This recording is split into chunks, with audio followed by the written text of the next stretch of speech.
Falar sobre o Fortaleza, que conseguiu pontuar em Salvador contra o Bahia, mas caiu uma posição. E esse resultado não impediu que o Fortaleza se aproximasse da zona perigosa do rebaixamento. Vamos dar uma olhada aqui nos melhores momentos de um bom jogo. Você pensa diferente, Caio? Eu gostei do jogo, ó. Acho que o primeiro tempo foi melhor. No segundo tempo a gente viu um Fortaleza se retraindo mais do que no primeiro. Fortaleza faz o gol dos sonhos que o Zé Ricardo queria, né? É o contra-ataque manual, né? Não, e com o Oswaldo jogando numa faixa central que não é o natural, né? Foi uma aposta dele de colocar o Oswaldo como se fosse esse camisa 9 que o Fortaleza não tem hoje. Talvez volte a ter com o Vargas.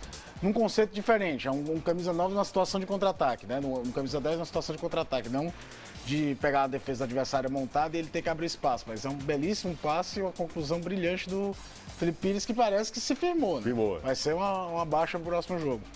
E aí, quando era para sentar, fazer valer o fato de ter uma vantagem no placar, tudo bem, contra um adversário que não gosta de se expor... 3 minutos depois. O Carlinhos me dá um carrinho dentro da área, cara. Você tem um jogador muito mais rápido do que você, que é o Arthur, que é liso, que é um sabonete, para conseguir parar. Você não dá o carrinho desse nunca. Não tem nem o que discutir.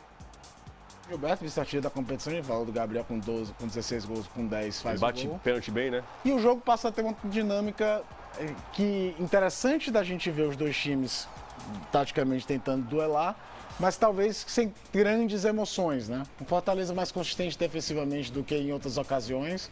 Parece que casou bem o futebol do Jackson com o Quinteiro, mas também jogando com a linha mais embaixo, principalmente no segundo tempo. O Zé Ricardo até falou isso, que a ideia era ser um time no segundo tempo. Que beleza! Essa furada do Gilberto foi espetacular.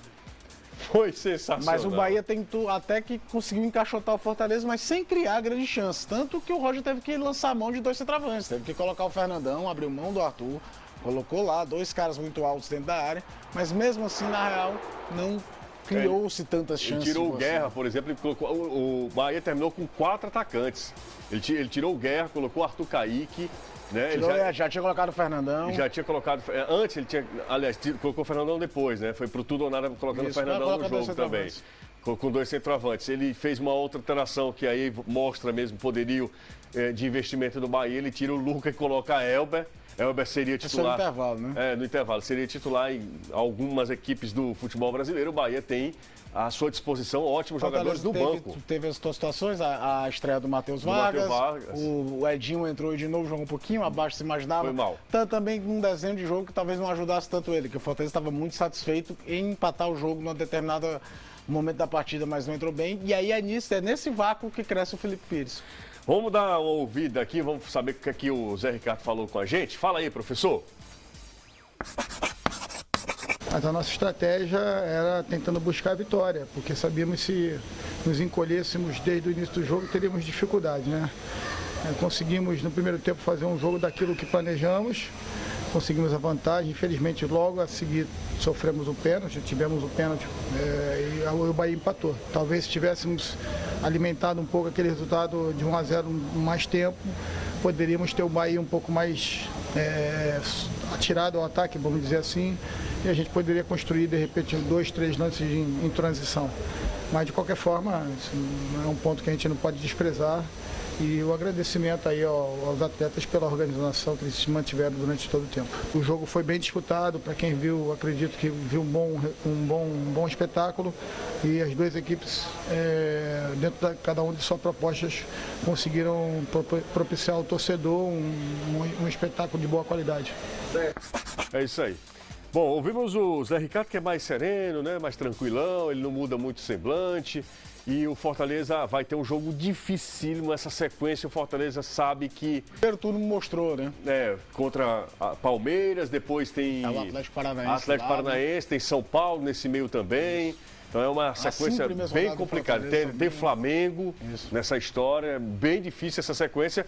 E eu acho o seguinte, cara, assim como do lado do Ceará também, você precisa administrar. Claro que não é uma conta tão certa, não é uma ciência exata, mas você precisa saber qual o momento que você não pode desperdiçar pontos. Por exemplo, perder para o Fluminense em casa são pontos irrecuperáveis. Perder para as reservas do Inter. Perder para os reservas do Inter. Pelo menos vai arrancar um empate. Exato. Um jogo que o Fortaleza era melhor até o lance do gol, né? Ficam aquelas reflexões de final de turno. Com certeza também o pessoal dos outros times vão pensando. Por exemplo, o Corinthians lamentando o gol do Ceará, do Leandro Carvalho. O pessoal do Atlético Mineiro, de um jogo que fez 2-0 para cima do Fortaleza e teve um pênalti a favor e o Fortaleza arrancou ponto. Mas, obviamente, nós vamos olhar para a ótica dos nossos representantes. E no caso do Fortaleza, o que mais pega é a campanha em casa. Os resultados do Fortaleza fora de casa, para quem chega com a ambição de objetivo inicial se manter na Série A, são razoáveis para muito bons. É verdade. Proporcionalmente, a campanha como visitante é melhor. É muito melhor. É empate contra o Santos. E eu não estou nem falando, no caso, por exemplo, de Santos e Atlético Mineiro, pelas circunstâncias. Empatar na Vila, empatar na Independência, estava legal de qualquer jeito. O contexto que os jogos ganharam aumenta ainda o peso desses empates. Você está perdendo 2-0, outro perdendo 3-0, ele vai buscar. Verdade. Mas já eram resultados interessantes. O Fortaleza ganhou 2 jogos como visitante, daí contra confrontos diretos, contra o CSA e Chapecoense. Então a campanha como visitante do Fortaleza nem é tão ruim. E depois que o Zé Ricardo chegou, parece que ela melhora, né? Porque o time passa a ter um cuidado defensivo maior.